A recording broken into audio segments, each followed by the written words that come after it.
హరి ఓం. అందరికీ నమస్తే. ఈరోజు మనం హైదరాబాద్కి దగ్గరలో ఉన్నటువంటి గట్కేసర్ ప్రాంతంలో యమ్నంపేట్ అనే ఊరిలో ఉన్నటువంటి పురాతనమైనటువంటి శ్రీ రంగనాథ స్వామి దేవాలయ ప్రాంగణంలో ఉన్నాం. ఎంతో మహిమగలిగినటువంటి ఆ దేవాలయ ప్రాంగాన్ని ఇప్పుడు మనం సందర్శించి ఆ యొక్క దేవాలయానికి సంబంధించినటువంటి చరిత్ర తెలుసుకుందాం. ఈ యొక్క దేవాలయం ప్రాంగణం ఉన్నటువంటి ఈ పెద్ద రావి చెట్టు చూస్తేనే మనకు అర్థమవుతుంది ఈ యొక్క దేవాలయం ఎంత పురాతనమైనదో. ఇప్పుడు మీరు చూసినటువంటిది దేవాలయానికి సంబంధించినటువంటి గోపురం, దాంతోపాటు చిన్న ఉపాలయాలు కూడా ఉన్నాయి. ఇక్కడ ఎంతో విశాలమైనటువంటి ఈ ప్రాంగణంలో మీరు ఇప్పుడు చూస్తున్నది నవగ్రహాల మండపం, దాంతోపాటు రావి చెట్టు ఎదుర్కొన్నటువంటి ఆంజనేయ స్వామి విగ్రహం. ఈ యొక్క ఆంజనేయ స్వామి ఈ యొక్క దేవాలయానికి క్షేత్రపాలకుడుగా మనకి దర్శనమిస్తున్నారు. ఇక్కడ విశేషంగా ప్రతి మంగళవారం, శనివారం స్వామివారికి విశేషమైన పూజా కార్యక్రమాలు నిర్వహిస్తుంటారు. ప్రధాన ఆలయానికి మనం వెళ్ళకముందు మనకు విఘ్నేశ్వర స్వామి యొక్క ఉపాలయం ఉంటుంది. ఆ యొక్క స్వామిని మీరు ఇప్పుడు దర్శించుకోవచ్చు.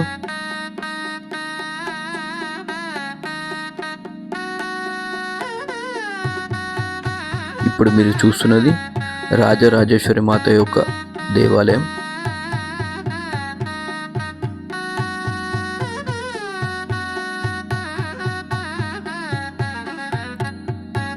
ఇది జంట నాగులు ఉన్నటువంటి దేవాలయ ప్రాంగణం.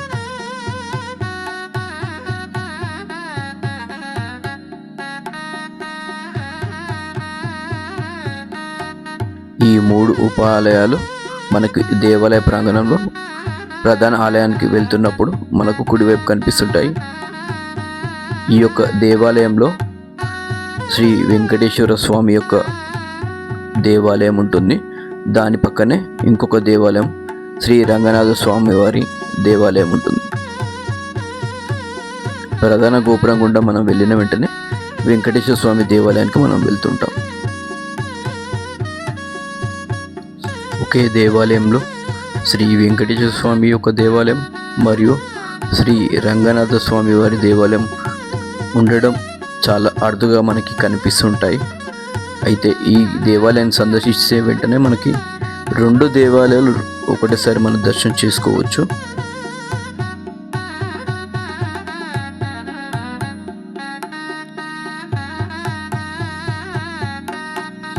వెంకటేశ్వర స్వామి దేవాలయం ముందు మనకి ధ్వజస్తంభం మనము ఇప్పుడు దర్శనమిస్తుంది.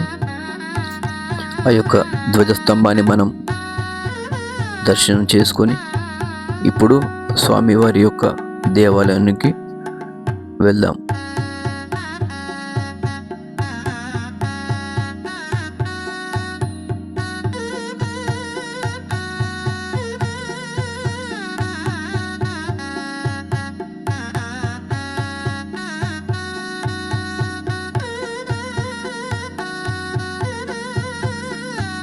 మీరు ఇప్పుడు చూస్తున్నటువంటిది వెంకటేశ్వర స్వామి యొక్క దేవాలయం ముందున్నటువంటి ధ్వజస్తంభం, మరియు ఇప్పుడు మీరు కుడివైపు చూస్తున్నటువంటిది శ్రీ రంగనాథ స్వామి వారి దేవాలయం ముందున్నటువంటి ధ్వజస్తంభం.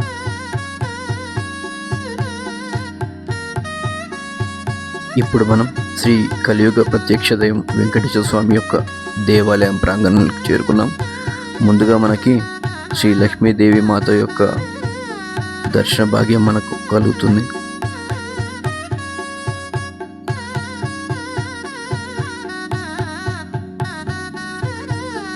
అలాగే మనకి స్వామివారికి ఎడమవైపు శ్రీ గోదాదేవి మాత యొక్క మనకు దర్శనం జరుగుతుంది. ఇప్పుడు మనం కలియుగ ప్రత్యక్ష దైవం అటువంటి శ్రీ వెంకటేశ్వర స్వామిని యొక్క దర్శించుకుంటున్నాం. ఈ యొక్క స్వామి యొక్క మూర్తి చూడడానికి 2 కళ్ళు చాలవు. ఆ యొక్క విగ్రహాన్ని చూస్తేనే మనకి తెలియని ఆనందం కలుగుతుంది. ఇప్పుడు మీరు చూస్తున్నటువంటిది శ్రీ రంగనాథ స్వామి యొక్క దేవాలయం. అనంత పద్మనాభ స్వామి అని కూడా మనం స్వామిని పిలుస్తుంటాం. ఇప్పుడు మీరు చూస్తున్నది స్వామివారి యొక్క ఉత్సవమూర్తులు.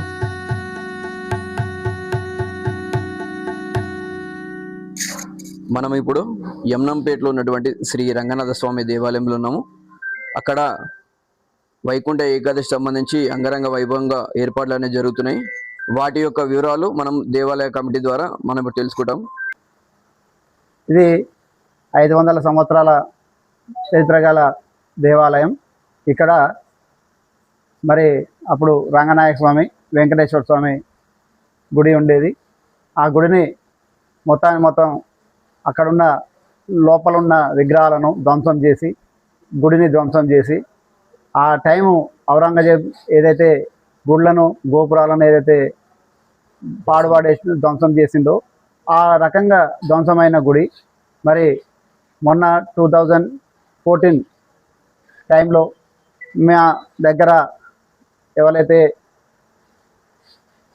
సాగర్ నిర్మాణంలో ప్రధాన ఇంజనీర్ అయితే వాళ్ళు అవుతున్నారో రంగనాయకులు, వారి మిసెస్ మరి గుడికి డొనేషన్ చేయడం 15 లక్షలు. ఆ రకంగా శ్రీనిధి వాళ్ళు తీసుకొని రావడం, శ్రీనిధి ఇంజనీరింగ్ కాలేజ్ వాళ్ళు నరసింహారెడ్డి గారు ఆమె క్లాస్మేట్ అయ్యి ఉండి మన విలేజ్లో ఒక గుడికి మేము డొనేషన్ చేస్తామంటే తీసుకొని వచ్చి ఆ గుడిని ఈ స్థాయి దాకా తీసుకొని వచ్చారు. దాన్ని ఎండోమెంట్ వాళ్ళు వారికి ఆక్యుపై చేసిన గురవుతూ ఉంది. అదేవిధంగా ఇక్కడ యమ్నంపేటలో ఎప్పుడైతే పునర్ప్రతిష్ఠ చేసినామో అప్పటి నుండి కూడా జనాలు మోతాదుగా వచ్చేది. ఈ మధ్యకాలంలో వారాంతరము ఇంకేదో సందర్భాలలో మాత్రమే ఈ మధ్యకాలంలో స్టార్ట్ అయినారు, కానీ అంతకుముందు చాలా వెనుకబాటుతనం ఉండేది. ఈ మధ్యకాలంలో ఈ ఏదైతే మనదేమన్నా రేపు వచ్చే ముక్కోటి ఏకాదశికి చాలామంది ఇక్కడికి వస్తారు. ఒక 15,000 నుంచి 20,000 మంది జనాలు వస్తారు. ఆ జనాలకి ఏంటంటే ముక్కోటిలో ఉత్తరధార దర్శనం ఉంటుంది. అదేవిధంగా ఉత్తరధార దర్శనం చేసుకోవడమే పుణ్యంగా అందరు కూడా ఇక్కడ చుట్టుముట్టు ఏరియాలో ఇంత పెద్ద గుడి ఉండడం మాకు చాలా సంతోషం. మరి ఏదైతే ఈ గుడికి మేము సేవకులుగా ఉండడం మాకు పూర్వజన్మ సుకృతంగా మేము భావిస్తూ ఉన్నాం. అదేవిధంగా మా గ్రామంలోని ప్రతి ఒక్కరూ దర్శనం చేసుకొని పక్కపక్కన విలేజర్స్ ఎవరైతే వస్తుంటారో వాళ్ళ వచ్చే జనాలకు మేమంతా సేవ చేయడం మా భాగ్యంగా మేము చెప్తా ఉన్నాం. అదేవిధంగా ఇక్కడికి ఏదైతే రంగనాథ స్వామి, వెంకటేశ్వర స్వామి ఇద్దరు మూర్తులు కలిసి ఉండడం, మరి ఆ మొదటి అవతారం మాది కలియుగ అవతారమైన వెంకటేశ్వర స్వామి మాకు ఉండడం మరి నిజంగా కూడా పూర్వజన్మ సుకృతంగా మేము భావిస్తూ ఉన్నాం. ఇక్కడికి వచ్చిన భక్తులందరూ కూడా సంతోషదాయకంగా చూసుకొని దేవుని దర్శనం చేసుకొని మరి వాళ్ళు తరిస్తూ ఉన్నారంటే ఈరోజు మా యమ్నంపేట విలేజ్ పేరు ఎక్కడ దాకానో వెళ్తూ ఉంది. దీనికి మేము చాలా సంతోషం వ్యక్తం చేస్తూ ఉన్నాం. ఇప్పుడు ఈ నెల 30వ తారీఖు మనకు వైకుంఠ ఏకాదశి కార్యక్రమం ఉందండి. ముక్కోటి ఏకాదశి అంటుంటారు. దానికి సంబంధించి ఈ దేవాలయంలో నిర్వహిస్తున్నటువంటి విశేషమైన కార్యక్రమాల గురించి మాకు వివరణ ఇవ్వండి.